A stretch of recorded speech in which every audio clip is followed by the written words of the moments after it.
welcome back to yet another episode of Lost Aux Media. I'm so happy to see you guys. I've been having a little bit of a rough week. You know, I've been sick this past week, and it's not been very conducive to what I got going on with the rest of my life, you know? I run a freelance production and editing business outside of this, and I've had a pretty big gig this past week, and being sick has not been very kind to me, but I'm feeling immensely better now that I'm hanging out with you guys. Let's give it up for you, the real stars of the show here.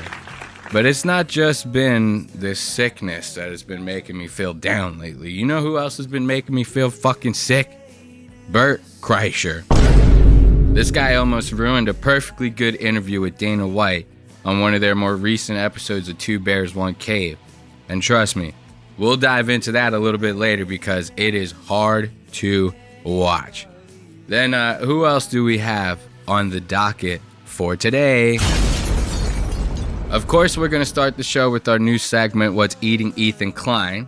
Ethan is going to bring on his attacker to have a debate on his show. You remember last episode we talked about that guy attacking Ethan outside of his car on Rodeo Drive, yelling a bunch of shit. That Sneeko fan to him and his wife. Well, now Ethan's about to bring the guy on his show to have a debate to try to make the guy look like an asshole.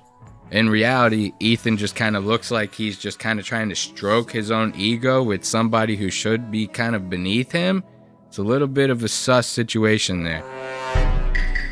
Then we got Reggie Watts talking about how he loves to drive around high on hallucinogens. FBI, open up! So remember that for the next time you're driving around LA, if you happen to see Reggie Watts on the street, you better stay safe out there, okay?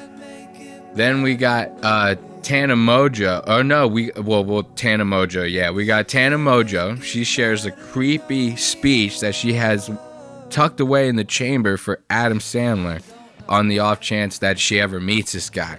Probably one of the most insane things I've heard come out of her mouth since I started watching that show, and that's saying a lot.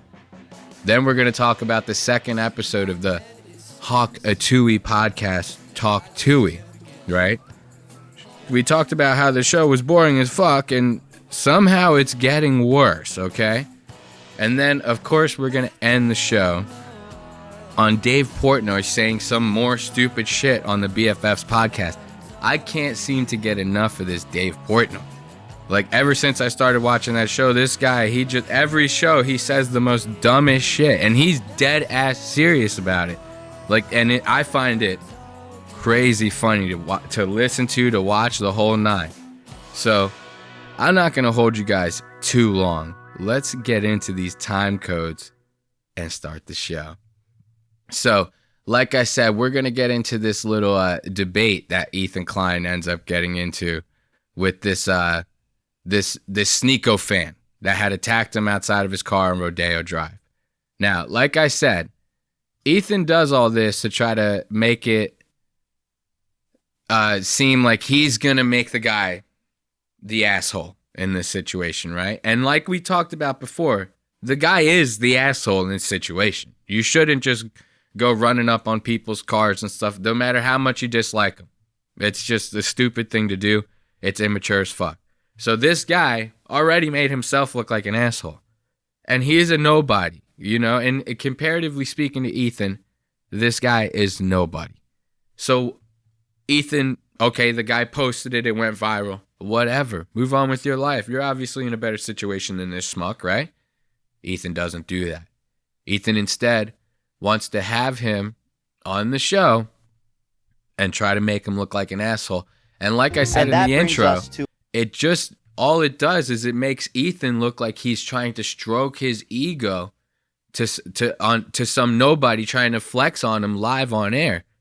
It kind of doesn't end up panning out that way. Ethan just kind of tries to get this guy in like a bunch of gotcha journalism style questions, you know what I mean? Twisting everything the guy is saying around into being anti-Semitic or whatever it is. And the guy probably is. But once again, why are you even having this debate on your show? It makes no fucking sense. It makes you look like an asshole. So let's jump into these time codes and get into the H3 madness, you know? To my good friend, Dating and Money 101, who's in the waiting room. Please bring him on, Dan. For Christ's sake. Okay, so the guy's username online, the guy who attacked Ethan, his username is Dating and Money 101, right? So that should tell you enough about what kind of guy this person is. He's not somebody that Ethan should be wasting his time with. It's clear this guy is like a sneako wannabe cuck, you know? So once again, why are we doing this? It's just making Ethan look like an asshole, in my opinion. He could have done a lot more with his time than this, okay? So let's start with that. Then he wants to try to make fun of the guy by wearing a fedora. Like, you know, because fedoras are clearly played the fuck out, and the guy that he's about to debate with always wears a fedora. In fact, he was wearing a fedora when he called Ethan out. Called him a pedophile, if I'm not mistaken, which is crazy ironic to be wearing a fedora while calling somebody that. But I digress. Let's get into it. Oh, what's up, brother? What is that? Is that a thing? Can you hear me? Are you doing something? Yo, bro, I just want you to know, tell you and your girl, you see this place right here? Yeah. You guys will never be able to go inside of it, okay? No matter how hard you try, you're never, ever, ever, ever, ever gonna be able to step inside this place. That is the Al-Aqsa Mosque. Why can't I go inside of that? Okay. So you obviously see the energy that we're talking about here, right? This guy, he's going to use this as an opportunity to just try to shit on Ethan and try to make Ethan look like an asshole. Ethan's doing the same thing, right? So what you have here are two retards trying to fight for the same goal. They don't realize they're both sitting in the number one spot on the podium. They both look like fucking idiots here. The fact, once again, Ethan even trying to make this guy look like a fool on his show is wrong. It's dumb. It's beneath him. It's a waste of his time. And anyone who's an actual fan of the show should look at this as a diversion. You know what I mean? There's something either he doesn't want to talk about, or maybe this guy actually struck a chord. You know what I mean? Like, when people truly get offended, like when they feel it, like attacking their character to the core, this is how defensive they get. You have to remember that when you see people getting defensive like this, it's because they believe it. The criticism that they got, they believe it. That's the only reason Ethan's having this debate. So I want to make that very clear. This is the energy that we're dealing with. This guy is not going to take this debate seriously. And if I was him, I probably wouldn't either. You know what I mean? Like, this kind of behavior is going to sum up pretty much what this whole thing is right here. Watch. Have a real conversation with you about it. Do you hate Jewish people? It sounds like you might hate Jewish people. I don't hate Jewish people, but okay. But you're comfortable putting on. You're comfortable putting on. Harder as a creator because I'm Palestinian. Is it really that hard not to be anti-Semitic? Yeah, I'm bald. I don't give a fuck. See, like, this guy, he's not even paying attention to what Ethan's saying. This guy's getting defensive about apparently Ethan calling him bald. Ethan hasn't said anything about being bald. You know, so this guy, he's just using this as a megaphone. Whatever he wants to say, he's going to say. And Ethan's doing this whole gotcha journalism. This reminds me of like Piers Morgan almost. Ethan's kind of trying to do like a Piers Morgan, you know, without the British accent. They're both just as faggy as each other, but Ethan doesn't have a British accent. That's the only difference I'm seeing here. With the whole like, so you would say that you hate Jews, you know what I mean? And once again, this guy probably does fucking hate Jews. I don't think anybody's denying that. You know, he seems like a racist idiot cuck. That was actually on accident, but very good timing. So nobody's probably denying the fact that this guy's probably an anti-Semite. But every time he tries to say something, Ethan wants to like kind of do like an all roads lead to Rome type deal and bring it back to that point of him being an anti-Semite. I just think that's a pussy move. You could debate this guy on the whole intellect of him even wanting to do this in the first place, but he doesn't. I'm bald. Okay, bro. I didn't even bring it up. AB, did you want to say something? Yeah, I find it funny that he says I don't represent the Arab community. Who are you? You don't, bro. I don't want you to represent me, Habibi. You're a fucking Shirtussy. That's what you are. You're an embarrassment. Please, Bro, I don't your need girl don't you. even wear a This hijab, bro. footage alone will be used against our people, and it's gonna do a lot worse because you're a fucking embarrassment. Yeah, no, you're just your girl don't anti-Semitic. wear a You have hijab. no. Now, this I found interesting, that AB got so passionate in this moment to defend Ethan. And it's not because of the whole, oh, he's Islam, Ethan's a Jew type situation. That's not what this is about. I just find it funny that AB is always so fucking eager to jump down other people's throat in defense of Ethan, despite the fact that Ethan treats AB the worst out of everybody in the crew. And when I see stuff like this, I'm like, how fucking brainwashed is this fucking idiot? You know what I mean? Like, seeing him go flying off the handle like this in defense of Ethan, it makes me not feel bad for him anymore. It makes me feel like he wants to go through the shit that he's going through. You know what I mean? He could go through this whole debate without saying a goddamn word. Let's let Ethan make himself look like an asshole. You don't have to jump in to do that. You know what I mean? We're all looking at you like an asshole for the fact that you still work there. So you don't have to go out of your way to defend Ethan and make yourself seem worse. But he really laces into this guy. Watch this. No fucking points other than you hate Jews. Let your girl wear a bikini, bro. Your relationship's Oh, your I relationship's see. not Oh, God, gonna But dude, Don't DM what are you her. talking Don't about? You're DM the her. one that's trying to Don't flirt DM up her, OnlyFans please. models. Like, at least be consistent. On Just top of explain that- to me. on Hold top on, of hold on, that- hold on. You gotta answer. Okay, so it's going to be like this. It gets like that a lot. A lot of people trying to talk over each other. Like I said, this guy's just using this as a megaphone. He's not trying to actually have a debate here. He's not listening to anything you assholes are saying to him. So it doesn't matter. It's very stupid that he's trying to like play the whole thing on AB. I will be fair here. It's very immature for him to try to play it on AB like, oh, you let your girlfriend wear bikinis, but you're a Muslim? Like, that's not even real Muslim. Who gives a fuck? All right? It doesn't matter. AB shouldn't have jumped in there. He made himself look like a total asshole. Once again, for defending this guy that makes him look like a total asshole on a daily basis. Very stupid. And then the whole, they're making fun of him for wanting to chat up OnlyFans models and stuff like that. This is going back to my original point here. Okay? This guy is clearly an incel loser. Like, so why are we doing this? Why are we wasting everybody's time with this bullshit? All so that Ethan can just get a tiny stroke of his ego. You know what I mean? He just wants to stroke his ego just a little bit because this guy posted a video online and it went viral. And what? Like, what kind of guilt do we feel here that you want to defend yourself that bad? You dedicate a whole episode to this bullshit. You know what I mean? It's just stupid as fuck. Now, here's something that I thought was very funny about this whole thing. When they talked about it on the show prior to this guy, like, now that I'm mentioning it, this is like the second episode they dedicated to this guy. Now that I'm thinking back about it, they talked about this guy once on an episode already.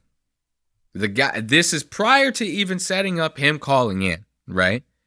So they already dedicated a full episode to shitting on this guy. And during that episode, of course, the show's big. People watch it. There was an OnlyFans model who happened to be watching the show. She ended up sending them screenshots of conversations that were taking place with this guy. Most of them being DMs that the guy was sending to her, trying to get in her pants. That's these OnlyFans models. You got to expect that. You're going to get a bunch of Harrys out there clacking away at that keyboard, dick pics, the whole nine, okay? But this guy was like extra with it, you know what I mean? Like so much so that he stood out of all those DMs that this OnlyFans model is getting. This guy fucking stood out. He's sending her voice notes, the whole nine. When are we gonna dance, love? They've actually been making that a pretty big soundbite on the show. A little bit funny, seeing as how Love on the show kind of seems like he would go for it. But that's getting beside the point. They end up showing screenshots of this one-way, quote-unquote, conversation. This guy sending DMs nonstop to this OnlyFans model. And Ethan was very adamant about how, like, this guy was pushing and pushing and pushing and getting no response. No response at all, right? Turns out the guy actually was getting responses, right? Now, I'm sure they weren't anything to write home about. She probably wasn't reciprocating the energy that he was giving back to her. But I found it funny that Ethan went out of his way to like doctor those photos and manipulate that situation to make himself seem a little bit better and make this guy seem a little bit worse when he really didn't have to. The guy already seemed like an asshole. So why did you fake that or try to fake it in a way to make him seem worse? Like Ethan's really going out of his way for this one. So I find that a little weird. Let's hear it from them. This is great. I don't know why you're hating, I mean, bro. making a business is, I can make a business on like fucking Zoom lawyer for like $25. What does that mean? Yeah, bro. I mean, I make pretty good money from my my age. Okay, all right. So I stand corrected. You're doing very well. You see what I'm talking about here? So before we even talk about the doctored photos real quick, this is what I'm saying. Ethan is punching down really fucking hard on this guy. Like this guy, I'm not defending him. He's an asshole. I get it. He's a total prick. He should, whatever he gets, he deserves. I don't know. However you guys want to fucking virtue signal that. Okay? He is an asshole. I'm not agreeing with this guy. I just want to be clear on that. But he's also somebody who is way beneath Ethan and his time. If this was me in this situation, yeah, okay, the guy had his viral moment. I might talk about it a little bit on the show, try to make the guy look like an asshole. I wouldn't be doing this. This is a waste of time. This is a waste of everybody's time, including this schmuck who agreed to take this call. He'll get exposure. The only person who's going to benefit out of this is that guy. That guy will get exposure. He'll end up getting slightly more followers. He might get a couple of hate comments from the H3 fan base. That's called engagement, bitch. Which is going to lead to his count growing a little bit more. He might not be like a viral sensation off of this, but he's the one who's winning. He's going to get a little bit of account growth off of this. He got exposure. Ethan, once again, made himself look like an asshole. Now, let's get back to those doctored photos. Do you think that, so I want to ask you, the girl Scarlett, who you were obsessively DMing and sending voice notes to. Yeah, okay. Here we go. This is what I'm talking about. So the girl's name was Scarlett.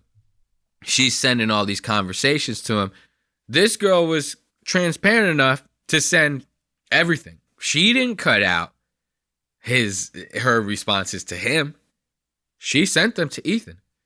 Once again, why is Ethan wanting to doctor these photos like this to try to make this guy seem worse? This guy already looks like a pretty big asshole to me. I'm repeating myself now. Let's hear it. Scarlett, who you were obsessively DMing and sending voice notes to. Yeah, okay. Why are you bullshitting, bro? Why don't you post the real messages? She was replying to me, sending she was replying. I saw it all. It's not that big of a deal. Okay, literally, so why did is she whatever? I don't care. Is she a Mossad agent? And this is what I'm saying, back to the gotcha journalism type bullshit, right? Right there, he gets caught. The guy calls him out. Ethan even said, okay, yeah, she did respond. It wasn't that big of a deal. No, you're trying to make it not that big of a deal. It is a little bit of a big deal that you doctored photos to try to make this guy seem worse, Or maybe that's just me. I don't know. And then once again, when the guy calls him out on it, he reverts to this Piers Morgan style of attack where he goes, anyway, is she a Mossad agent? Like, what a dumb fucking broad ass stupid fucking question, outlandish as fuck to ask. Let's be mature here. This, you know what's ironic about this? He does these things to try to prove the point that he's the mature one. You know, every time he has these debates, fresh and fit guys, you know, he tries to bring on like these Andrew Tate types, wants to bring on Steve Will Do It in the past, you know, now those guys are best friends. He does these things. This is the irony of this whole thing. He does these debates to try to make him seem like the more mature person. He doesn't. He looks like a fucking prick. And I'm going to prove that to you right now. This is one of the questions he asked this guy. That's not a gotcha journalism style Piers Morgan question. And it happens to be immature as fuck. Listen to this. Why are you so obsessed about my dick? What the fuck? What the fuck? Why are you so obsessed with my dick? You know? Why are you so obsessed with my dick? Here's what's going to be funny. I'm about to play it for you now.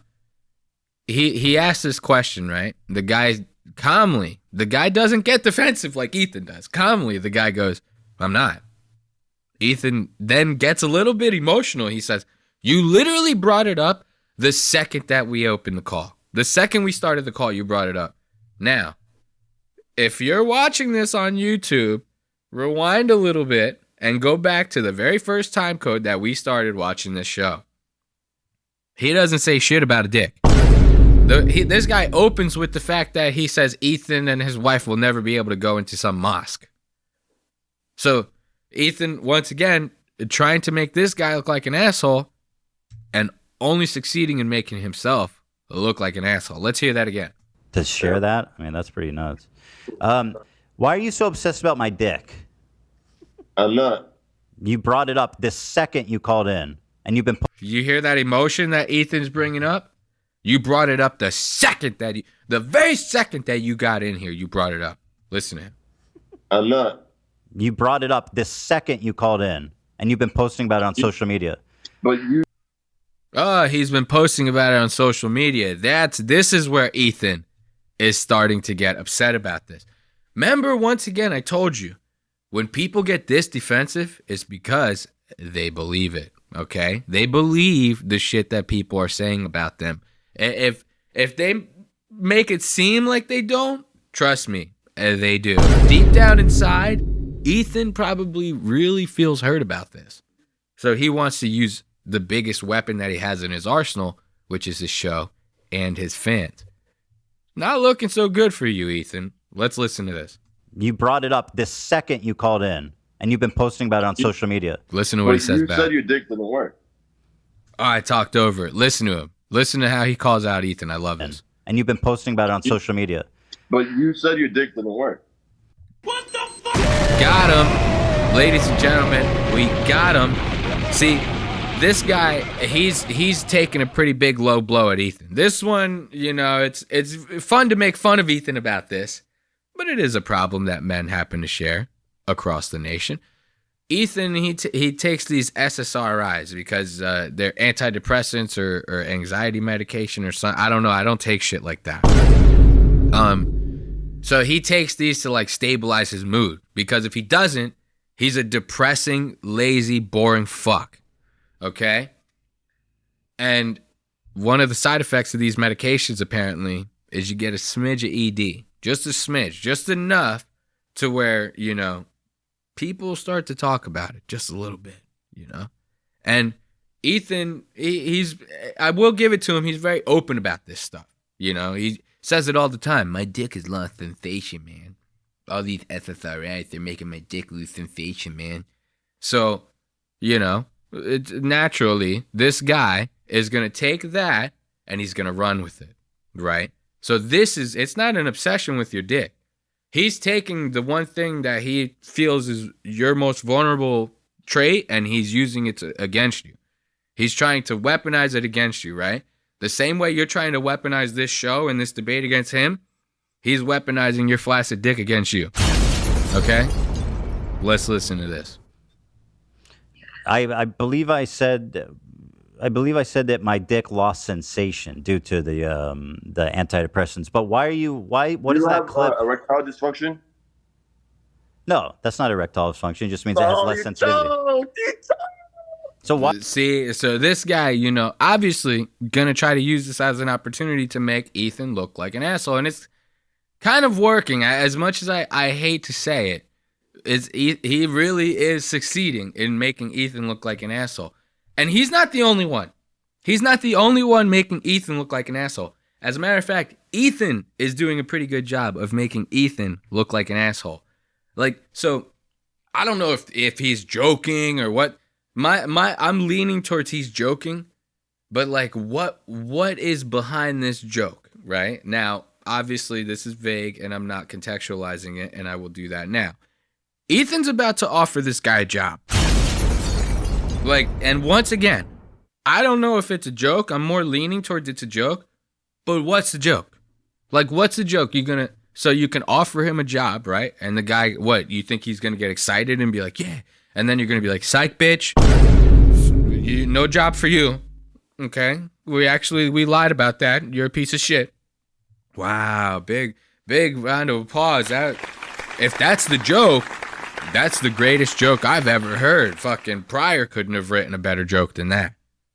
You know? So what's the joke? There's only two options here. You're either joking or you're not. And if you're not, this is pathetic as fuck. You look like a pussy, okay? I hate to say that, but it's true. So, once again, if it's a joke, you look like an asshole. If it's not a joke, you look like a pussy. So, either way, who's winning here? Well, I say that again. Who is winning here? Listen, buddy. Honestly, I'm sick. You're never going to be able to step foot in that Lost Aux Media, all right? Always remember that. No, I want to be real with you. Ever. You will never. I swear to God, you will never, bro. Never. No, I understand. Ever. No, I'm with you, bro. I'm with you. I want to level with you. Honestly, I've been goofing around, but I think you're a good dude, and I think your heart is in the right place. Thanks, dude. God bless you, bro. And I want to say something else. What? You're interested in filmmaking, and I think you're pretty funny and good on camera. You need help with the audience stuff, but you're good on camera. Would you ever work for us? Hell no, bro. It's a big opportunity for you. I wouldn't. Now, this is what I'm talking about. This is crazy that Ethan's doing this. If this is a joke, it's not a very good one.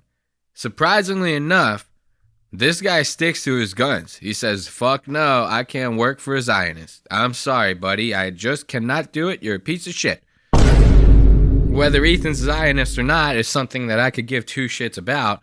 But as much as this guy's an asshole, you got to give it to him for sticking to his guns and apparently sticking to whatever quote-unquote morals he has. Now, this is something I thought was interesting. We're going to end the segment on this one. This guy says like a one-off comment that they kind of just pass by, but it kind of stuck with me. He says like, why do you do that to the black people? Or he says something along those lines to Ethan. And it gets brushed over. Ethan kind of goes like, what do you mean? And then they just kind of go to the next topic. They don't even touch on it at all. And I think that the guy maybe didn't want to try to come off as like that guy online.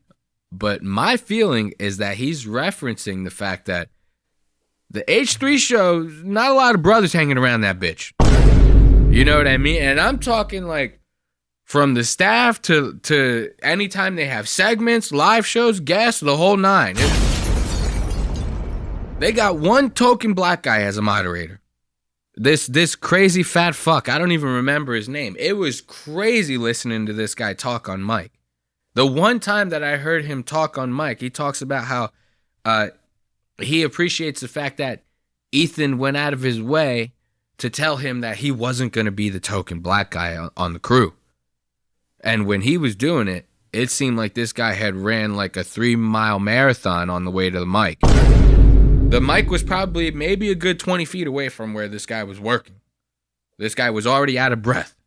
So Ethan, he just hired like some 500-pound black guy and actually went out of his way to tell this guy, like, hey, man, you're not going to be the token black guy on the show. Guess what, buddy? The second that he said that to you, you became the token black guy on the show. I'm sorry. That's just the way these things work, okay? So they bring up this comment in passing, and I thought that was very, very strange. There's probably not much to this, but I've noticed since I started watching the show, it's very light up in that bitch.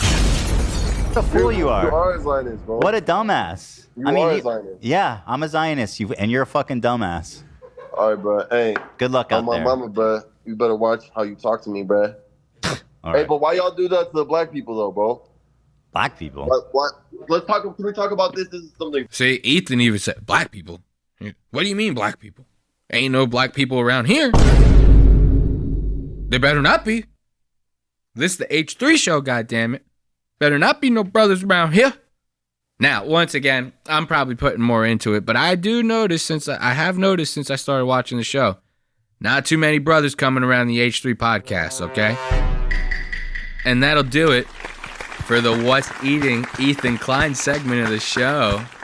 I hope you guys enjoyed that one as much as I enjoyed talking about it, because Ethan is one jamoke that seems like that well's never going to run dry.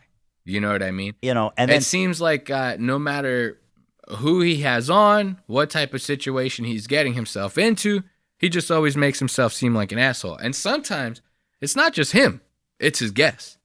Now, ironically enough, I talked about how there weren't too many brothers on the H3 show.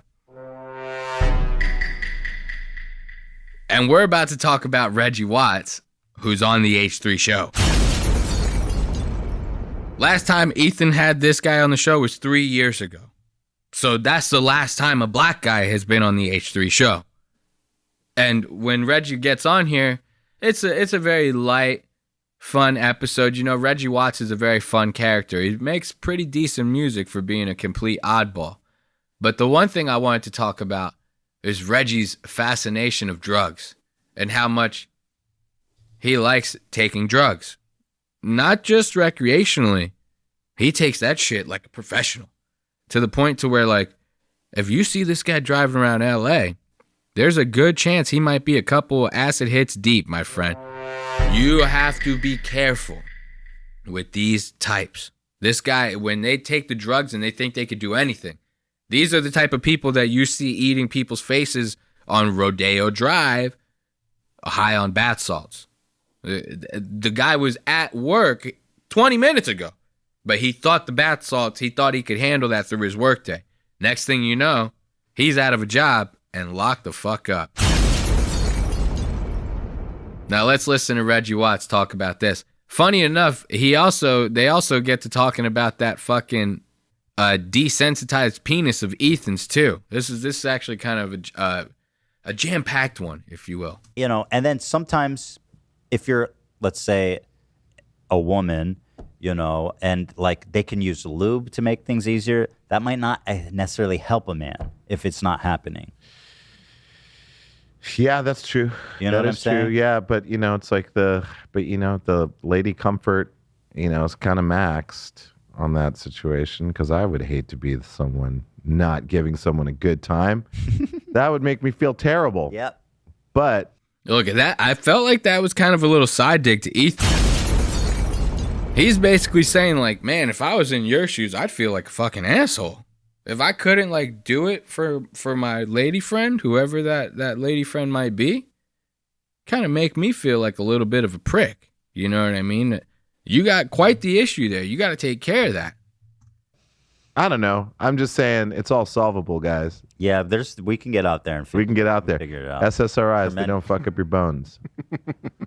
Do they? I don't know. You just said that they don't. Your bone.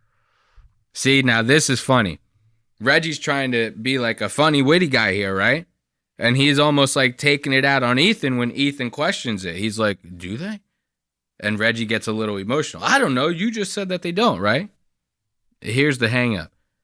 Reggie goes and says SSRIs, they don't fuck up your bones. He meant to say boner, all right?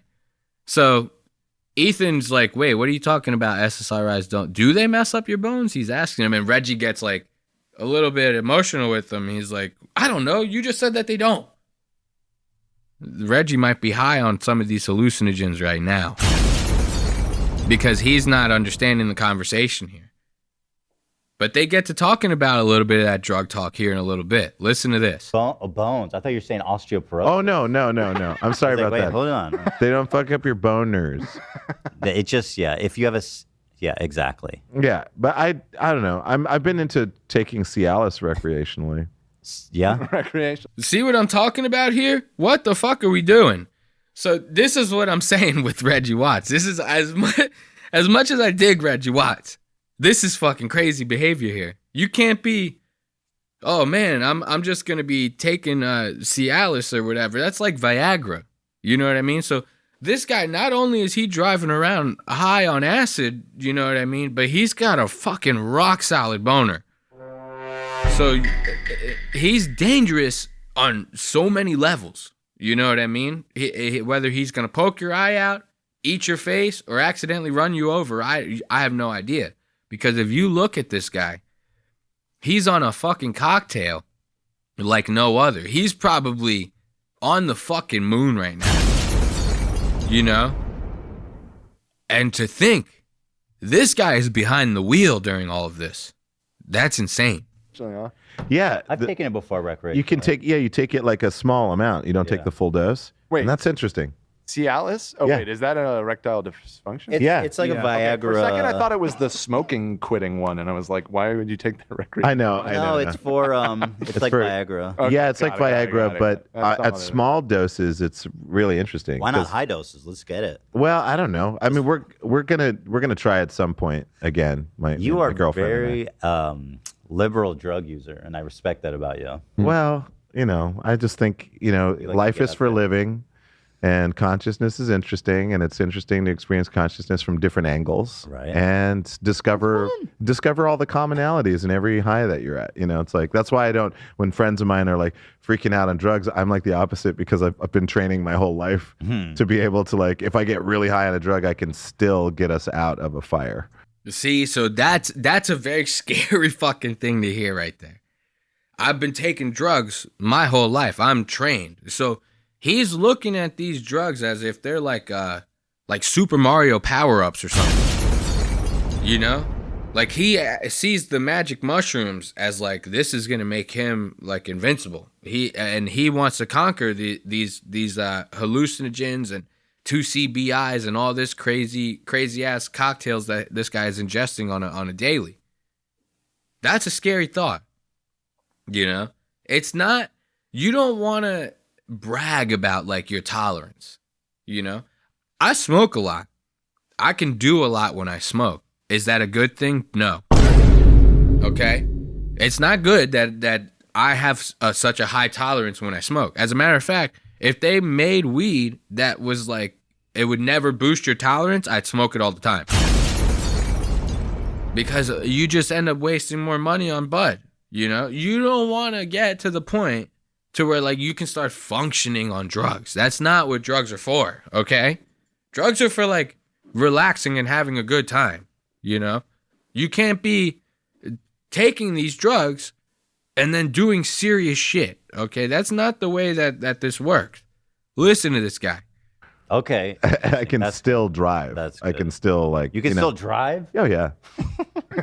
I mean, to a limit. Not alcohol. I exclude because I don't really drink alcohol, and I think alcohol's a piece of shit drug. It is the but worst. but I mean, up until a certain point, I suppose you can feel like nice and I feel good and loose, and then all of a sudden you take one tiny sip more, and then it's like it sucks, and then got this hangover. But not a very good drug. But I would say like on psychedelics, yeah, I figured it out. Ladies and gentlemen, We got him. Reggie Watts driving around high as fuck on hallucinogens. Let's give it up for him. I find that insane to me. Like, okay, alcohol is the devil, but you're going to drive around high as shit on acid, and that's totally cool? Okay, I mean, maybe that's just me. I don't know. A little bit wild. But let's get into this next set of time codes. I want to talk about Bert Kreischer and Tom Segura's interview with Dana White on Two Bears, One Cave. This shit was cringy as fuck. You ever have that like one annoying friend in the group that like, I don't know, maybe you feel like he's still cool enough to hang out with, which I imagine is what Tom feels when it comes to Bert. But anytime you bring that friend out to like a public function or like event, party, whatever, you can almost count on them to completely fuck up the vibe at least a handful of times throughout the night. You know, but for some reason you still hang out with this guy, even though you know that they're annoying as fuck, at least out in public. That's kind of the vibe I got out of this interview with Bert and Tom. It almost seemed like Tom was trying to like get in with like a cool kid in high school, Dana being the cool kid, and he got stuck hanging around with his annoying best friend, and he knows that it kind of might fuck up the chance that he has to be friends with this cool kid. And you can really like gauge that energy throughout the whole interview. And you could tell Dana doesn't want to put up with Bert's shit. Tom doesn't want to put up with Bert's shit. They even mention it's like 9 a.m. Bert's fucking down to half a bottle of Poroso's vodka. So this guy is like, I find it crazy to me that he cannot pick up on the fact that probably everybody around him can't stand to be around him. It's fucking insane to me. But that's just Bert, I guess. You know what I mean? What are you going to do about it? So let's jump into the time codes and check this out. Right from the rip, you can see this very awkward energy going on here. Watch this. All right, we are here. Another episode, Two Bears, One Cave. We're in Las Vegas, and we're being joined by the one and only Dana White. Dana, thank you for coming today. Thanks for having me, boys. We were talking about our kids a second ago. Yep. Here's what I'm thinking already. Just in the brief conversation we were just having about your kids, they... Look at Tom's demeanor right here. Very closed off. He doesn't know how to act. You know what I mean? He's looking at Dana as if Dana's like the coolest kid in school. And Tom wants to be a part of that. Whatever Dana's got going on, Tom wants in. Because if you've ever noticed, Tom lately, in the past like 3 years or so, YMH hitting it off. They're making tons of money. They got a big podcast network. This guy's selling arenas out the fucking wazoo, goddammit. So they're making a lot of money. And if you've noticed, Tom, he's kind of like has been transitioning that whole time into like wanting to be part of the like elites. You know what I mean? He's private jets all over the place. He's going to Italy to get custom suits. He wants to buy all these different Rolexes, buying all these nice expensive sports cars. He really wants to like live that lifestyle. And Dana's a gambling tycoon. So he's looking at Dana like Dana's like part of the elites. And Tom wants in on that. And you could see it in Tom's demeanor right here. And listen to the way he's talking and everything. You could tell he's like almost like reserved in a way because he's nervous. He doesn't want to say the wrong thing or fuck this up. You seem to have like the same drive as Dad because you got like 3 kids. See how nervous he is? And look at Bert. Bert staring at Tom, acting like this, acting giddy like this. He's fucking pissed. Bert's sitting over there thinking to himself in his head like, well, Tom never acts like that towards me. Shut the fuck up. So you can see right away, let's zoom in on Tom a little bit and look at like the way that his body language is while he's talking to Dana like this. Watch. Seem to have like the same drive as Dad because you got like 3 kids that are killing Bert's it. Like, pissed. did you instill this in them? Because this is impressive stuff already. I don't know. I think I've thought a lot about this type of stuff. So now they're about to start getting into it, right? You see very awkward behavior coming out of Tom right out the rip. You could tell he's like a nervous kid. He doesn't want to say the wrong thing. Bert's looking a little sad that his best friend is kind of drooling over this new guy. You know what I mean? And now they're about to start getting into it. Bert, right out the rip, is about to start trying to come in with the interruptions. Dana's not having it. Watch this. I think, some people are born with it and some people aren't, but it definitely the environment you grow up with helps. Huge, yeah. You know, like I when you have boys, which you do, Yeah. as a father, you know, you feel like, and especially if I'm their father, you feel like the first thing you have to do is teach them how to fight. So my kids trained in jiu-jitsu and Muay Thai and boxing and all that stuff at a young age. But it's fascinating how they become who they're going to become. Right. I was always a fight guy. I like watching football, and I'll watch some of this, some of that, and whatever. But my oldest son was in love with football. Like, absolutely fell in love with football. I remember watching that documentary. From the first time. See that shit? What the fuck? So Dana, right, like Bert's trying to come in. I remember watching that documentary. Bert wants to try to like shift this conversation so that he can tell a fucking story like he always does.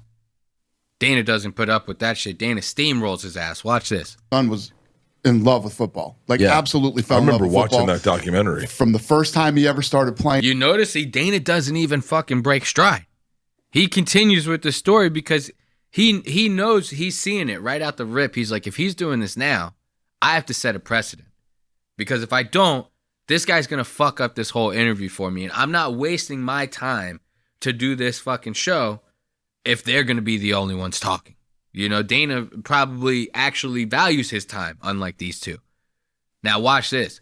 This is what Dana's already bringing up the fact. This is not even 10 minutes in. Dana's about to bring up the fact that Bert's drinking his ass off at 9 a.m. You'll find out of. The most important question that I think anybody can ask you is definitely, let's talk about blackjack. Okay, so you are. Yes. This is fucking there's perfect. So many. You see that? How Bert does this? You see how Bert's trying to do this? Trying to interject. In my opinion, Bert should have took the night off for this one. He is clearly out of his element here. And you could tell that by the way he's trying to like butt into these things. And these two are just ignoring the fuck out of him. They don't give a shit about this. Anything that's about to come out of Bert's mouth for the next hour and a half or so, they don't give two fucks about. Okay? And it's obvious. You can tell. If you pay attention closely and you watch, it's almost like Dana and Tom are just having a completely separate conversation. And Bert just has to sit there and like put up with it. Almost like he's like Tom's girlfriend who like doesn't fully understand what Tom's hobbies and passions are, but she's there and she has to make the best out of whatever conversation's happening, right? That's kind of the vibe that's happening here. You know? And it's funny as hell to watch Bert try to interrupt again and get steamrolled again. Blackjack. Okay, so you are. Yes. This is fucking there's perfect. So many stories. See, even Tom, Bert's trying to butt in here, and Tom's like, Jesus Christ, man, like, can I finish the fucking question, please? And it just keeps getting worse. This is probably one of the best displays I've seen in a long time of Bert, like, finally just people acting the way that they should towards him. When you got a guy that annoying, that drunk, that stupid and obnoxious and obviously oblivious to the way he acts and the way people perceive him, the best thing to do is ignore him. You know what I mean? What else are you going to do? And that's kind of what they keep doing here. And then it starts getting like a little bit cringy too. Podcast. Anyway, when I walk into a casino, I love the fact that it's me versus them, right? This big, powerful casino versus me, and we're gonna go fucking toe to toe tonight. My dick's getting hard. The other thing that I love is Vegas. No matter how you hear that, bullshit. Listen to this. He says this, right? Dana's starting to get into the gambling talk, right? And Bert's starting to get excited. But he's getting excited for all the wrong reasons. He's getting excited because he's like, okay, this is my opportunity to finally butt into the conversation. I might be able to get a sentence in or two. You know? That's how this is the reason why he's getting excited. But they don't give a shit about that. They're talking about big boy stuff, all right? These two, like, actually want to, like, get together and play blackjack and actually win some goddamn money. They know that if a guy like you gets involved, you're just going to become a drunken mess and they're going to have to deal with your bullshit for the rest of the night. They don't like that. Okay? Dana doesn't like that. So, Bert's getting all excited. He goes, my dick's getting hard. You watch. I'll zoom in on it. You see Dana's face. Dana's like, what the fuck is this guy talking about? Once again, professional, doesn't break stride in his conversation for the podcast. But Dana's like, I didn't sign up for this shit. This guy fucking gay? What's happening here? Watch this. It's me versus them, right? This big, powerful casino versus me, and we're gonna go fucking toe to toe tonight. My And dick's the getting other hard. thing that I love is Vegas. Look at Dana's face. Dana's like, what the fuck is happening here? Look at this shit. He's looking over at Tom like, you better do something, because if you don't, I'm gonna. God damn it. If you don't do something about this, I will. Okay? Dana's not about that shit. And then it's going to keep going. It's going to keep going. Now, here's something that I thought was kind of funny. A lot of people online, especially this podcast cringe guy. You guys know this podcast cringe? This fucking guy? As insightful as that channel is, I just can't stand listening to these guys do commentary with British fucking accents. You know what I mean? Like, listening to podcast cringe talk about Bert Kreischer as if he's going to, like, fucking come up with some crazy epiphany. I don't know. I'm not doing it justice. Insightful channel. Get a different VO guy. I don't know what to tell you. But that guy, he's always bringing up the fact that Bert's like a shit dad. And I believe it. You didn't even have to tell me that. I would have believed that Bert's a shit dad. But you're going to hear it come out of Bert's mouth right here. Watch this. Are generating, you know what I mean? So you can bet $450,000 a hand at Bellagio. You can bet $350,000 a hand at Caesars, and Red Rock lets me play $100,000 a hand. And it's because I don't know anything about the game. A hand, is it over quickly? Like, is it a complicated or quick thing? So what happens is, you guys got to come do this with me. Yeah, I want to. Absolutely not. I want to. So now they're talking about doing Baccarat. You know, Dana's talking about how he's recently became a Baccarat guy. And, Dana's betting big money. Big money. $400,000 a hand. These guys, they're not with that shit. They're making good money, but they're not making $400,000 a hand good money. So, they start getting excited talking about it and stuff. And then Bert lets out the goods. Listen to this. Absolutely not. I love the tickle of gamble. The thing I love about gambling is when you're not thinking about drinking, you're not thinking about your family, you're in the moment, and everything's tingling inside you. And you go, and your heart's racing. That moment of gamble. See, this is some bullshit, because Bert talks about having these types of moments a lot. Replace the word gambling with, like, anything. Drinking, sleeping, doing stand-up. He's like, I love the moment when you're not thinking about your family. You're not thinking about your responsibilities. You're not thinking about anything else. This is the only reason this guy drinks. Is because he's like, he probably realizes he's such a fat, fucking pathetic loser who happened to get lucky that he's like, man, I have to do something to, like, numb the fucking imposter syndrome that I have. Because if it wasn't for him getting that piece in Rolling Stone magazine, and for some odd reason Will Smith ended up taking a liking to this guy, he would be nothing. Because I'm telling you, the fact that anybody finds this guy fucking funny is like an anomaly to me. I've actually never even heard the Machine story. I've never even fully heard it.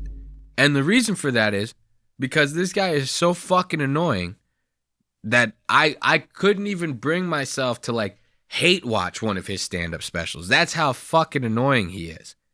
Now, let's listen to him once again try to butt into these conversations, and the boys just ignoring the shit out of him. So the night the Eagles play, which is one of my favorite bands of all time, the Sphere will be the star. But you're going to be listening to the fucking Eagles live. So what I have to do is I have to go in, and the Sphere can be the star of the show, but not during the fight. So now Dana, he's talking about how he's about to rent out the Las Vegas Sphere on Cinco de Mayo. He wants to put on this big UFC event, and he's talking about how when these events happen at the Sphere is a show. It's such a a big venue, you know what I mean? You have like a little octagon in the middle. What are people going to get out of that, you know? So he's telling them about how he's got to, you know, come up with a way to make people enticed when they're there. And this is where Bert's about to butt in. Once again, keep in mind, think about like, it's like, picture like you and like 4 other people at a high school party chatting, right? And then you got that one nerdy fucking loser that's just sitting right outside your group. And he's like listening to everything that everyone's talking about. He tries to butt in so that he could like finally be a part of the conversation. He finally gets a chance to have a conversation with the cool kids. And that group of kids is not responding to that at all. They could give 2 shits. They actually wish that kid wasn't at the party, you know? Keep that in mind when watching this. This is what's happening with Bert right now. Yeah. So how do you fucking have the sphere that is the star, yet everybody has to pay attention to the fight. And then everything. So now see what I'm talking about here? What the fuck is that? Dana hasn't even said anything. It's not like he's saying like, this is what we're going to do in the sphere when we get there, and this is what's going to blow people's minds. He hasn't said shit. All he said is, when we get the sphere and we put our vent in it, we have to figure out a way to make it enticing for people to watch it. That's the only thing he said here. And Bert's like trying to like fake this excitement about it so that he could like come off as cool to Dana, or to come off as if he knows what Dana's talking about or even gives a shit. This is sad right here to see this. Watch this again. Yeah. So how do you fucking have the sphere that is the star, yet everybody has to pay attention to the fight. And then everything that we do that night production-wise, see, and they don't give 2 shits. He's like faking this excitement to try to be like one of the guys, you know? And it's just really fucking dumb. Now, remember I was telling you about how Bert's like pouring it up during that. They talked about how he was drinking at 9 a.m. earlier. I actually think I forgot to go over that, but Dana says it to him. Dana brings up the fact that he's drinking a bottle of Porosos. They're interviewing at like 9 o'clock, right? Watch Bert. This is rich. Bert pulls out this pour that'll fucking end any regular guy. Bert busts out this handle of Porosos and starts pouring himself a cup. Dana catches on. Dana like almost stops what he's saying because he notices Bert's alcoholism is fucking running rampant during this interview. Watch this. Shittiest business to work for. These guys, you know, you get these fucking kids that just got out of college that are your supervisor or boss or whatever. And they got that bullshit. If you're fucking 5 minutes late, you get written up. Yeah. 3 of them and you get a fucking this, that, so many and you get fired. When you treat people. Look at that shit. Jesus Christ. Look at the size of that fucking bottle of vodka. Look at that. I'm actually gonna stay zoomed in. We're gonna go back. Right now we're zoomed in on the mic stand, but we need to stay at this angle if you're gonna really get the full effect of this pour. Watch this fucking pour. That, mind you, it's 9 o'clock. He's already had at least one of these cups on camera. Let's not forget like how many he's had prior to even starting this interview. Watch this pour of vodka out of this fucking handle. And this, that, so many and you get fired. When you treat people. Look at that. What the fuck? Jesus Christ. Look at the size of that bottle. And I'm telling you, watch how much he pours into it. This is wild. So many and you get fired. When you treat people. Bro, the cup was empty when he started. When he finished pouring that vodka, the cup was more than halfway full. This guy, look at Tom. Tom looking at him. What the fuck are you doing? It's 9:30, my friend. Let's see Dana. Dana's just closing his eyes. Dana doesn't even want to watch. Dana feels for it. He's like, dude, this guy is like, what? Dana's probably questioning, like, what am I even doing here? Let's see it all together. Let's see all of them together. Watch how they react to this. Watch their faces and how they react to this. This is wild. Watch this. And you get fired. When you treat people. Look at that. Dana stops, pauses. Tom stops, looks over. What the fuck is happening here? I don't even want to say something stupid like slaves, like some victim bullshit. You know, so they all just got like real off-put by that, right? Now watch. Remember, I the whole point of this is Bert's the annoying friend that these two don't want around. Tom's trying to make like a new cool friend, and Bert's really fucking up the vibe. Keep that in mind. Now listen to this. Tom wants to gamble with Dana. You know what I mean? He obviously wants to share a little bit of this gambling fun with his new cool friend, right? Now listen to this, because later you find out Tom doesn't want to do it with Bert. He doesn't want to gamble with Bert. He just wants to gamble with Dana. Listen to this. Look, man, we could talk to you forever. Oh, yeah, I'm sorry, man. We're gonna wrap this up. You're fucking amazing. Yeah, Thanks, you are. You are fucking Thanks for amazing. There goes Bert. He can't even let Tom fucking finish with the closer. We'd love to see you at a fight, but more importantly, next time I come to Vegas, I would love to hit the Baccarat table with you. Done. I'm I'm gonna take text you you, guys. and I would love to do it. September 27th and 28th, I'm at the. Where am I? I don't know. I am. See, this drunk fuck can't even get through his dates. Like, what the fuck is happening here? You know?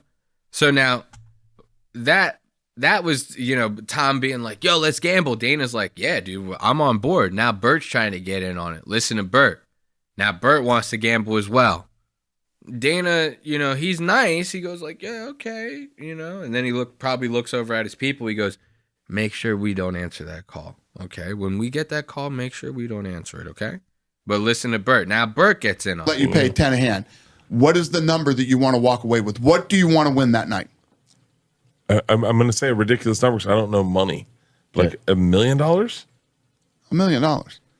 That's a big fuck. You have a $250,000 credit line. Okay. You can play 10,000 a hand. You want $1 million? I don't know. See? Dana's like, you want to bet 10,000 a hand, you want to win $1 million? You only have $250,000 line of credit? I can't take you gambling with that. You know that, like, when you win a bet, you only double the money. If you put 10,000, you only win 10,000 back if you win that bet, right? You know how long that would take you to get to $1 million? So Dana already, he's like, I can't bring this guy gambling. He doesn't even fucking understand how money works. Like, he's gonna fuck the whole vibe up. Listen to this. No, I don't know. How about if you were to win? If I was to win $100,000, if I won $100,000, I could pay Bobby Lee, and I'd be good. Hey, Bobby Lee. I can pay him $10,000. You know, Bobby. Oh, okay. Yeah, but no. Now, see, this one, that I don't understand. If Bert wins $100,000, he could finally pay back Bobby Lee 10. I'm gonna have to do some digging into this because I have no idea what the fuck they're talking about. Anybody who's watching this, you happen to know what's going on there? Leave a comment below because I'm gonna have to do some digging because that seems like a very juicy situation. Okay? Why would Bert need $100,000 to pay back Bobby Lee 10? Very odd to me. Like $100,000, is that a lot? Yeah, but we'll do it. Okay. I'm going to be at Resorts World September 27th, 28th. I got a $250,000 marker. We'll go to your casino. We're going to play Baccarat. And I'm cool at $100,000. Now watch. This is where it gets funky. This is where Tom is like, yeah, I won't be part of that trip. I'll book mine separately, you know. I don't think I want to be part of that. You know, he knows. Listen to this. Right from it. This is supposed to be Bert's best friend. Listen to this. Okay. All right. Did you ever see the video with Dave Portnoy? Yes. Did I ever tell you that? I did. Yes, Where I literally did. I won the entire fucking staff that was there with him that night. Incredible. I said, what do you want to win? They told me we won it. What do you want to win? Got it. What do you want to win? I can't wait. I can't wait. I'm I can't gonna fucking book. wait. I'm gonna book a separate trip to do this. Okay. I'm gonna come. Just come out when I'm here. I don't think I'm probably working that. No, you're not. Just You don't know that I'm. Bro, this is supposed to be Tom's best friend. Tom doesn't even want to fucking go gambling with him. That's rich right there. That is fucking rich. Watch this one more time. Wait. I'm gonna book a separate trip to do this. Okay. I'm gonna come. Just come out when I'm here. I don't think I'm probably working that. No, you're not. Just Look at that. I'm probably working that night. Sorry, buddy. I can't do it. I'm probably working that night. You know, anything to get away from you for at least a little bit. I got to deal with you at least once a week. God damn it. What the fuck? So let's give a round of applause for Bert Kreischer and Tom. Mostly Bert. Bert was definitely the star of that one, you know, and that's kind of like Bert's thing. He kind of always wants to be like the star of everything, which is really the one thing that kind of makes him like an insufferable person. And like that's kind of like Bert's whole thing, you know. But we're about to put on some music and have ourselves a little smoke break. How's that sound? You guys dig that? You know? Let's just have a couple puffs and then we can get into the rest of these jamokes on this wonderful episode of Lost Aux Media.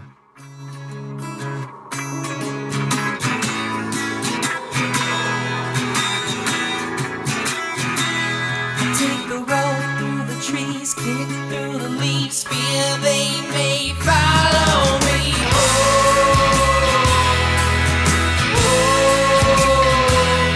There's a voice on the breeze, weak at the knees, there are just ghost stories.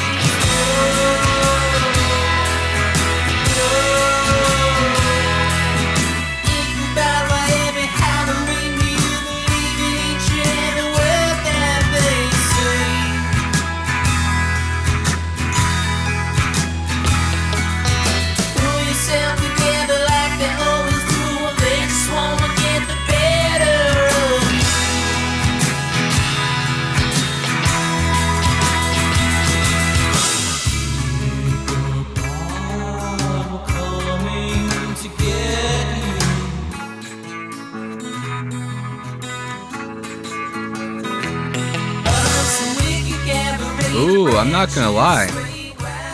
It's a little bit of a banger tune if I don't say so myself, you know?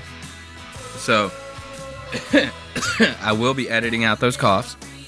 We got a couple of good jamokes to talk about for the rest of the episode. We got a little bit of Lavelle Crawford calling Tony Hinchcliffe gay on Club Shay Shay. He legitimately thought Tony was gay. And we got Haliey Welch, Talk Tuah, and a little bit of Dave Portnoy, so make sure you stick around, folks. Let's have ourselves a good time. Take a couple more hits before we jump into it.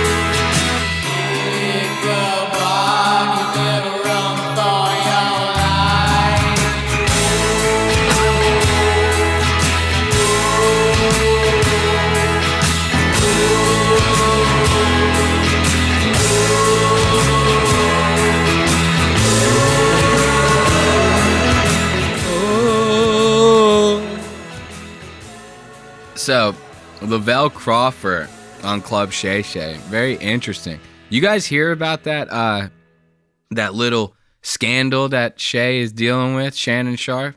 You know, did you know this guy accidentally put IG Live on while he was clapping cheeks? Yeah, dude. A lot of people on IG, they didn't think Shannon had it in him. You remember Shannon had like a couple of photos of him like jumping out of a Land Rover looking gay as fuck. And people were running with that for a long time. And then this guy accidentally puts on IG Live of him fucking? I don't know. It seems a little suspicious to me. But I digress. Lavelle Crawford, I want to say this was like maybe 3 months ago, maybe a month ago, something. Wasn't recent. But he ended up making an appearance on Club Shay Shay. And if you're not familiar with who Lavelle Crawford is, I'll fill you in. You ever see a show called Breaking Bad? Lavelle Crawford was like that fat black security guard that was for Saul Goodman's security guard. He didn't say much in the show, but a lot of people remember him from that meme of Bill Burr and him laying on a huge pile of money, laying on Walter White's money in the storage unit. Everyone's seen that meme. That's who Lavelle Crawford is. And when he was on Club Shay Shay getting interviewed, they start talking about the state of comedy, you know, how you shouldn't go to comedy shows if you're just going to get offended. You know what I mean? That's not what the comedy's about. I kind of agree with that. You shouldn't watch a show like this if you're going to get offended. We're faggot, retard, all that shit, you know? So, yeah, it's, you know, I agree with that sentiment. The funny part about that whole thing was they start bringing up, like, the big comedians nowadays. He brings up Tony Hinchcliffe. He genuinely thinks Tony's fucking gay. Sometimes I don't know how fucking cringy and ridiculous I sound. Probably one of the funniest fucking things I've heard in such a long fucking time. So I wanted to get into that time code and just show you guys that real quick before we get into the next segment of the show, talking about Miss Hawk Tuah's boring ass show. So let's listen to this. Lavelle Crawford genuinely thinking Tony Hinchcliffe is gay. This is hilarious. But when they told, oh, you gonna be through, I'm like, man, you need to get your punk ass out of here. Right. You know, you shouldn't come to a show ready to be offended. Right. You shouldn't come to a show and worry about being offended. Yeah, if you go to a comedy show, you should expect. I mean, the greatest comedians in the world that I love, like Richard Pryor, he shared his life, but he go hard. Now, this is where he starts mentioning the comedians. They all go hard. Richard Pryor, he went hard. You know? He's about to start bringing up a couple more. Like I said, I agree with this sentiment. But what he ends up saying here just made my day when I listened to this. Watch this. That I love, like Richard Pryor, he shared his life, but he go hard. Robin Harris, he talk about everybody in that audience, he go hard. I love people that they go past the line. Robert Schimmel, I mean, people that people don't even look at and be like incredible. I mean, this guy Tony Hinchcliffe, he was on that roast. Tony Hinchcliffe, and he a gay dude, and Tony will go hard. Yeah. Oh my God! That is so fucking funny, dude. Tony Hinchcliffe, and he a gay dude. That's the funniest shit to me. That's what made me laugh really hard. Was like, you could tell by the way Lavelle is saying it, he's not joking around. He genuinely thinks Tony's fucking gay. And Tony's constantly, he tries to do that thing where he leans into it. Like Tony's always like, yeah, I'm gay. Yeah, okay, everybody, I'm gay. I suck dicks. Yeah, okay, you trying to do that thing where you like get ahead of the joke so we don't make fun of you? We're still gonna make fun of you.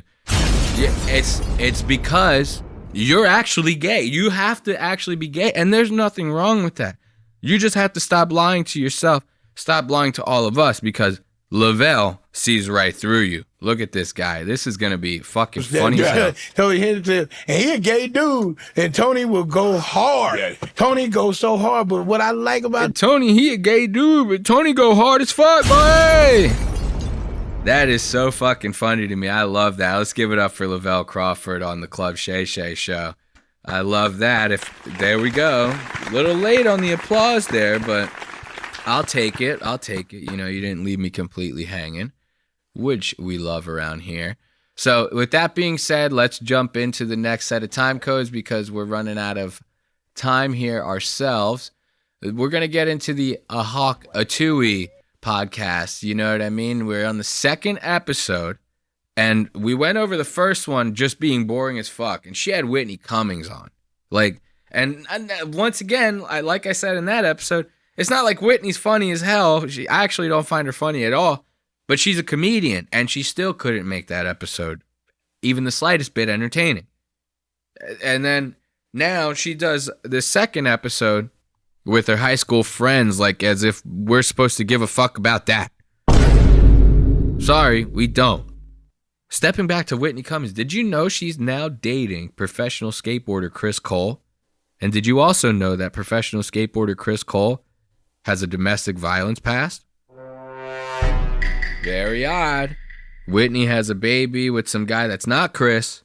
Chris likes to beat up his girlfriends. I feel like Whitney likes to get beat up herself. This might be a match made in heaven. So giving it up for Whitney Cummings and Chris Cole, congratulations on your whatever the fuck you call it.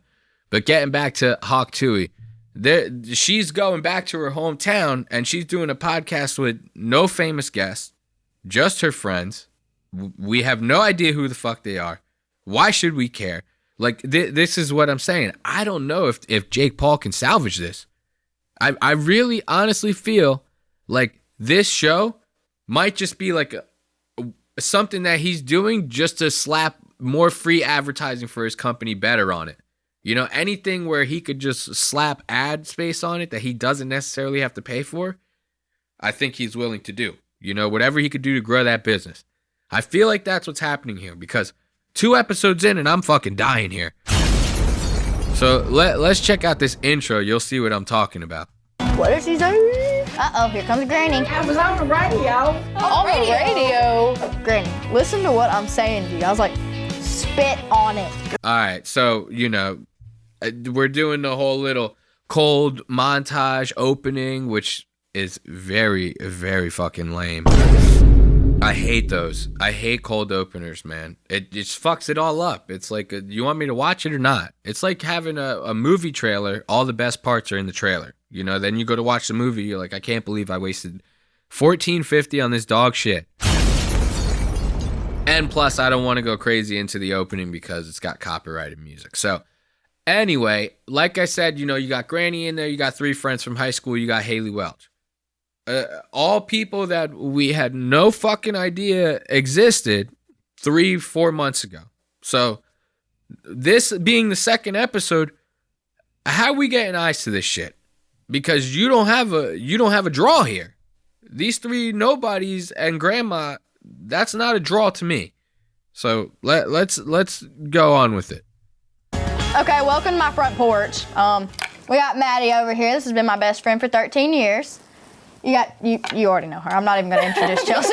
You already know her. And then you got Alyssa over here. This is Chelsea's sister. And this is our little friend group right here. This is CQBO. CQBO. This is CQBO. He's got these 3 fucking... like I said, I have no idea who these bitches are. This one on the far left kind of looks like a pug a little bit. This one... I don't know what they all look very weird to me. This one, Jesus Christ, dude. She's doing the duck lip. She's got a fucking sailor's chin on her. These 3 corn-fed hometown bitches that nobody knows. This is the draw for this episode. This is what we have to look forward to. And they're like part of like a fake sorority or something like that. This girl's drinking wine. They bring it up that they didn't even use a wine cork for it. They fucking what's it called? They just pushed the cork through. Now the cork is floating around in the bottle of wine. They didn't even get it out. What are we doing here? This is not the show that I signed up for. You know? Now let's get back into this. This shit is just getting worse and worse and worse. I really don't know if there's any saving this show. So the night it happens, okay, we were all there. From your perspective. Okay. I don't want to hear her perspective anymore. Yeah, I'm tired of saying it too, so y'all be my guests. Okay. I feel like we tell the story differently. So now she's talking about the night that it happened. The night that she said the famous Talk Tuah line, right?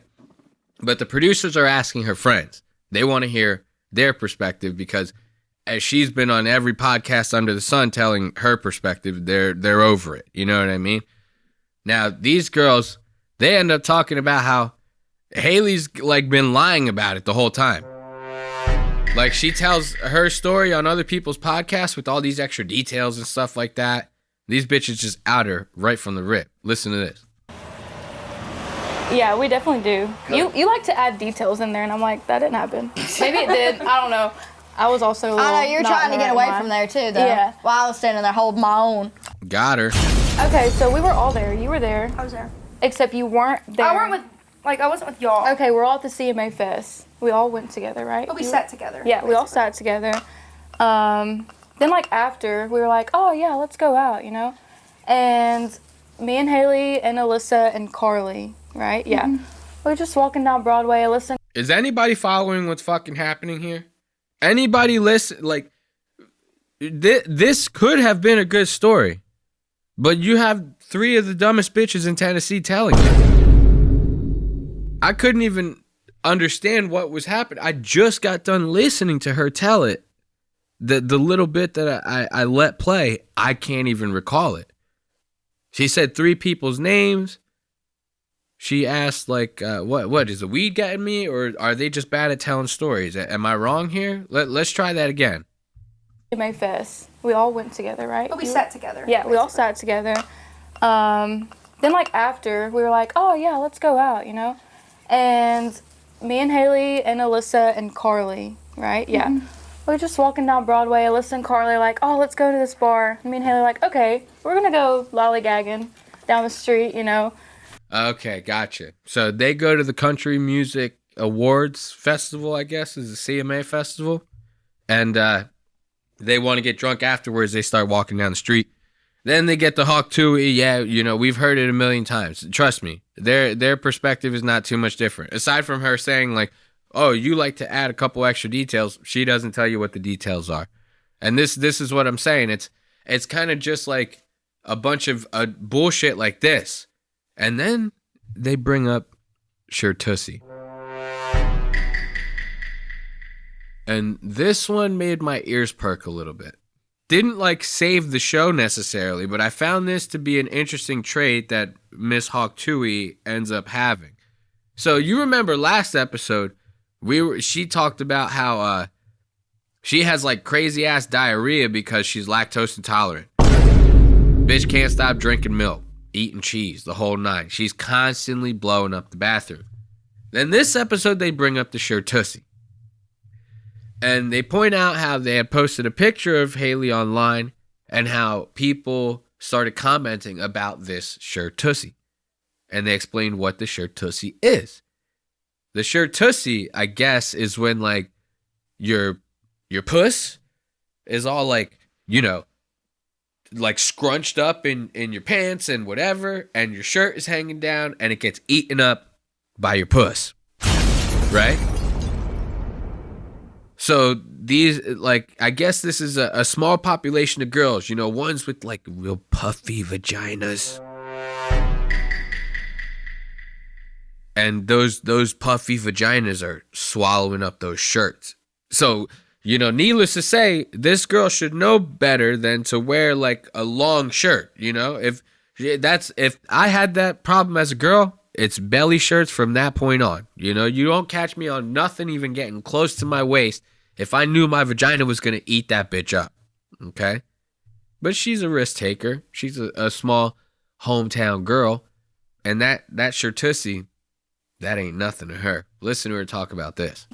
What's the craziest rumor? I think I want to ask you guys. What's the craziest Shirtussy. Let's talk about Shirtussy. That's not a rumor. That was like real life thing that happened yesterday. That wasn't even my Shirtussy though. That was the best comment I've read since this whole thing started. It was a Shirtussy. Imagine what. So she's like loving this. She's like, Shirtussy, I'm in love with the Shirtussy. And now she's got the bottle of wine with the cork floating around in it, you know? And I'm sure it's not a solid cork. I'm sure there's bits and pieces broken off all in that shit. They're drinking it all down. This is very like high school-esque behavior. And I don't necessarily blame them because they're like 21-year-old girls. And this is what we should expect out of a group of 21-year-old girls. Is this bullshit, you know? This girl, she didn't become famous for like any meritable reason. She just said something. Now, everybody, once again, like I say a million times, broken record, is taking gambles on that. I feel like these gambles aren't going to pan out, but maybe that's just me. Let's keep watching about this Shirtussy. Waking up from a nap, like you're taking this really good ass nap. I was waiting on you to tell me if you're staying with them or if you're going home. So I was like, all right, I'm going to take a nap. My comforter's dry and whatever. Took me a little nap. I wake up. I don't know how she timed it so good. I had like a bunch of messages and everything else. I was like, what's this about? I wake up, she FaceTimes me. She's like, Haliey, go to your Instagram. I was like, what? What is it? She's like, Shirtussy.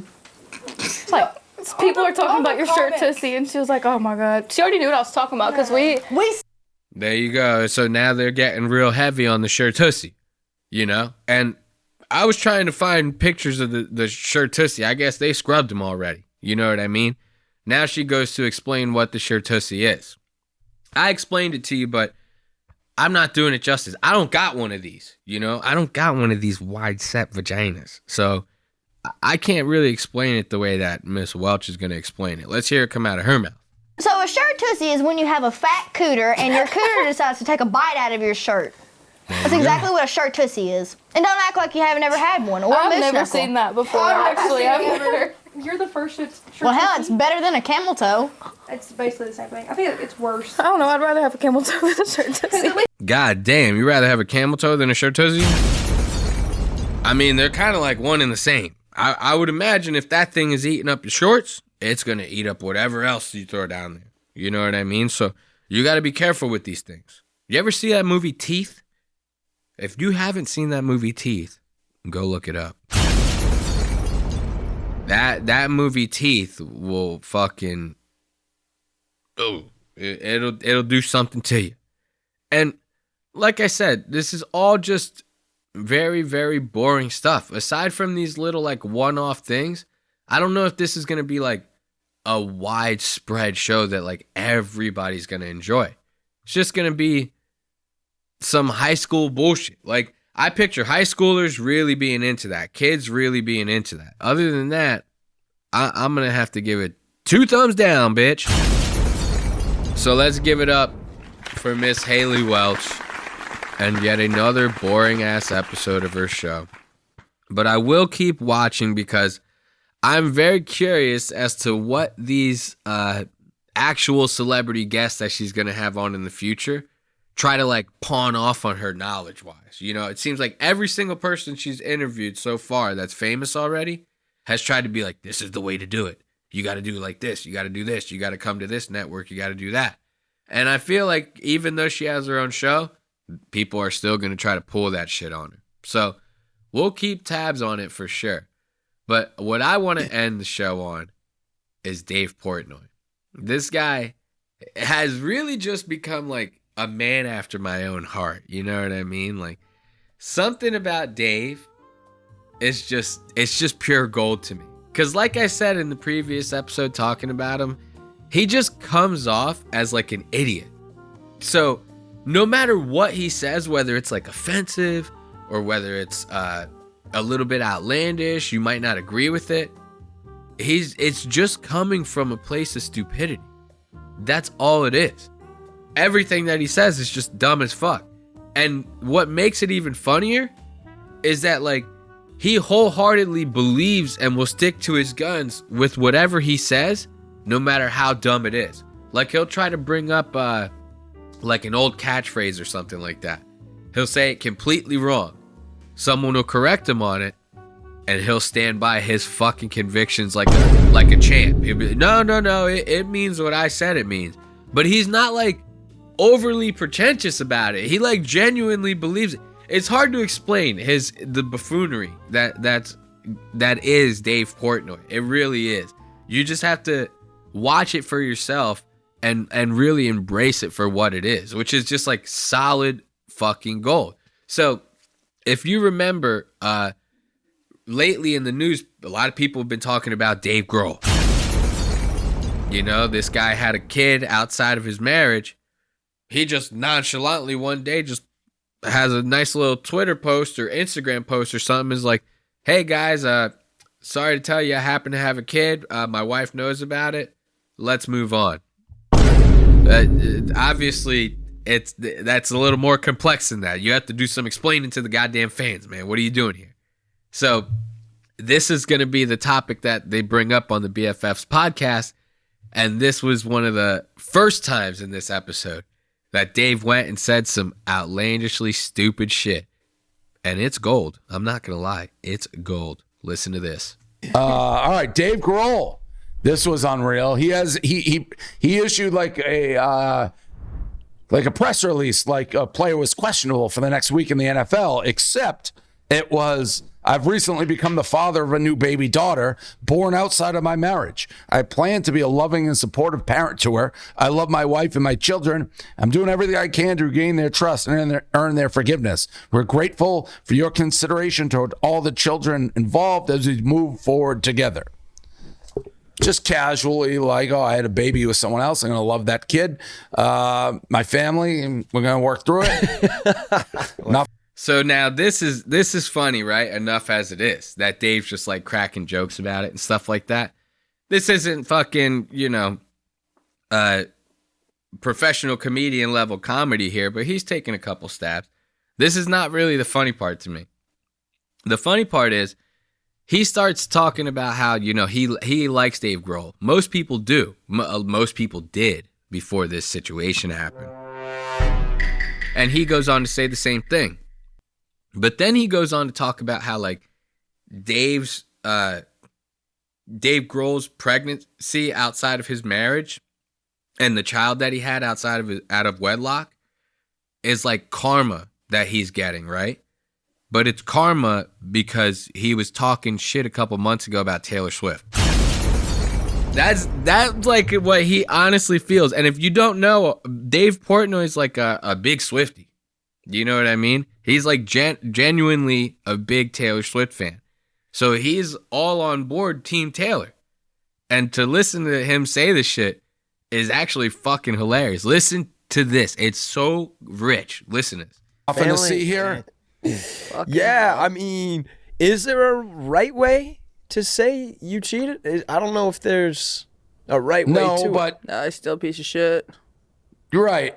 Oh, there is no right way, but this is kind of an extreme version. It's not like, hey, I'm cheating. It's like I'm having a kid. Yeah. You assume the family had to know. I mean, yeah, he's Dave Grohl also, who I like, by the way. I like the. So now here's where he's about to get into it. This is what I'm talking about. Now you're about to hear it. He starts saying, Dave, who I like. When people start talking like this, you know that nothing good's going to come out of their mouth. You know how people, it's almost like when someone says, hey, no disrespect, but, and then they hit you with some bullshit.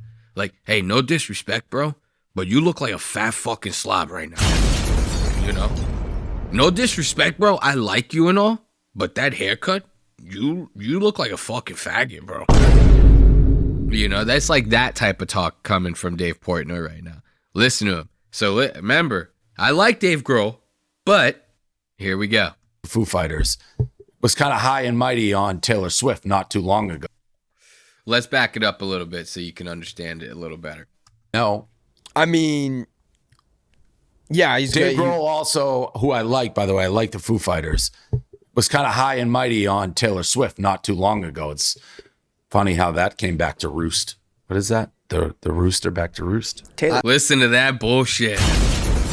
So now, not only is he saying like, yeah, Dave's getting a little karma for getting in on Taylor Swift a couple months ago.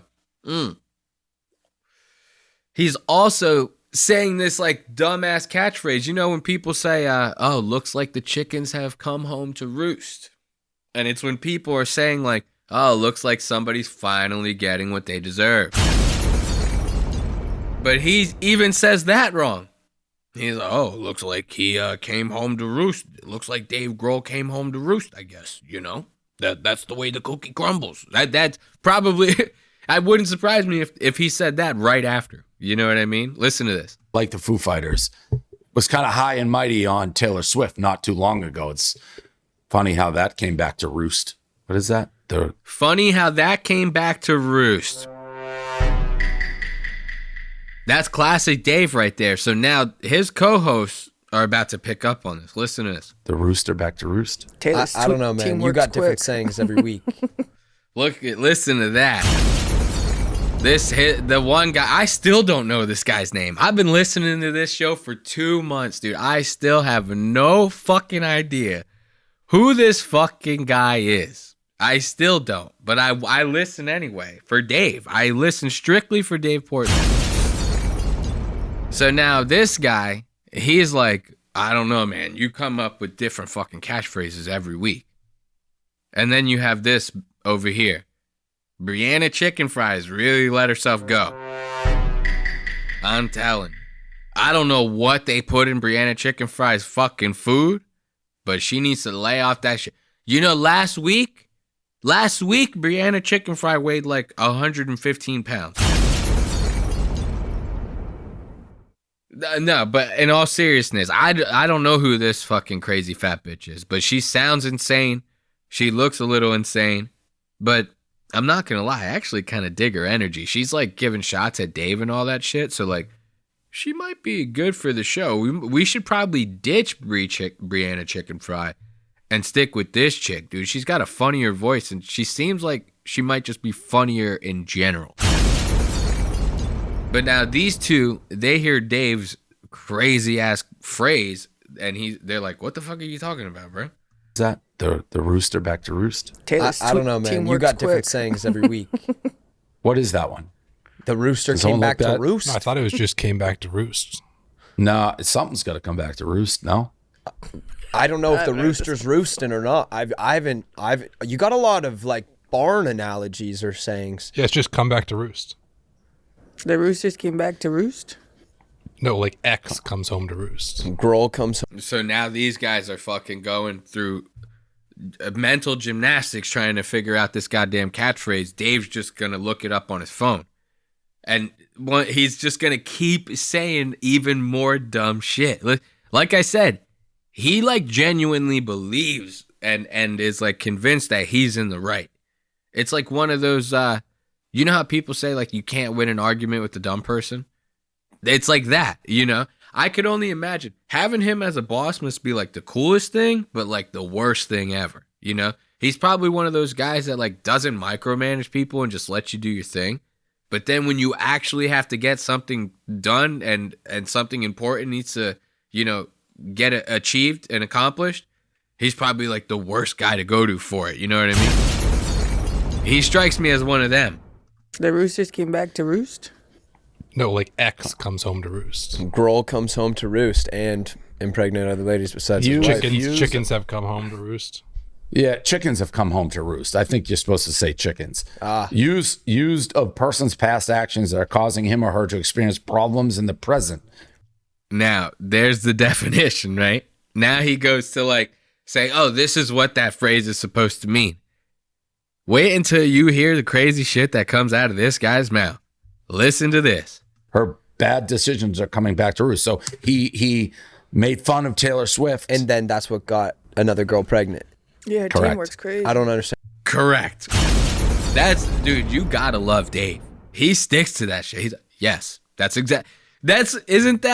like why I love this guy, is because they're legitimately presenting to him like, yo, your shit sounds dumb as fuck. You have no idea how dumb that shit actually sounds. Let us explain it to you. They do. They say, so this is what you meant by that. And just to have him look them dead in the fucking Zoom screen and go, yes. That's like, without even fucking wavering at all. He goes, yes. I love that, dude. Listen to this again. And how that coincide. I don't think that's... I have to watch that again. Let's go back. He made fun of Taylor Swift. And then that's what got another girl pregnant. Yeah, teamwork's crazy. I don't understand how that like, coincide. That is I don't think that's the same. Taylor Swift, Karma song. Mic drop.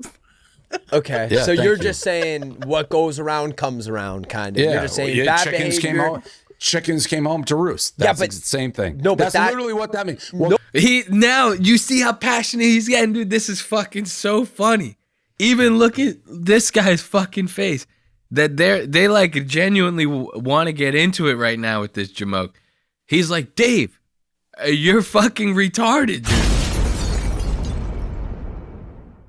This is so fucking solid. I love Dave Portnoy.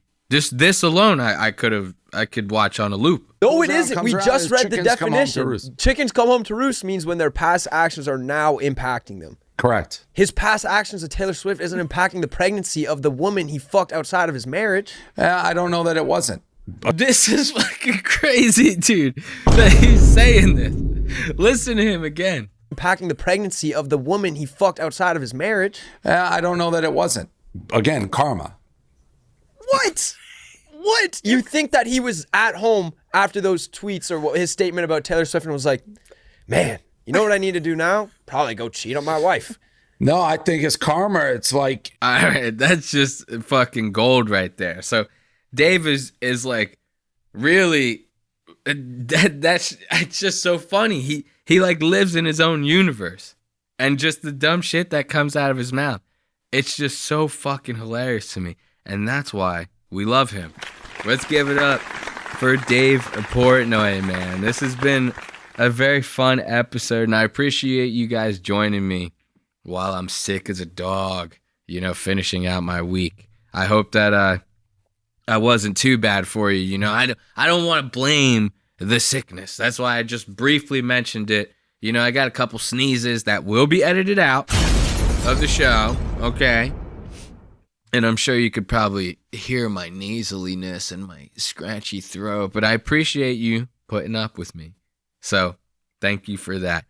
If you're listening, be sure to catch us at youtube.com/@Lost Aux Media. That's youtube.com/@Lost Aux Media. And you can listen to the podcast on Spotify, Apple Podcasts, and anywhere else you catch your podcasts on Wednesdays. Audio episodes go up at 5 a.m. and YouTube episodes go up at 4 p.m. That way, you can listen on your way to work, and when you get home from work, you can watch them. That's just the way we do it here. So let's put on a little bit of music and get ready to say goodbye. As always, I love you guys, and thank you once again for watching.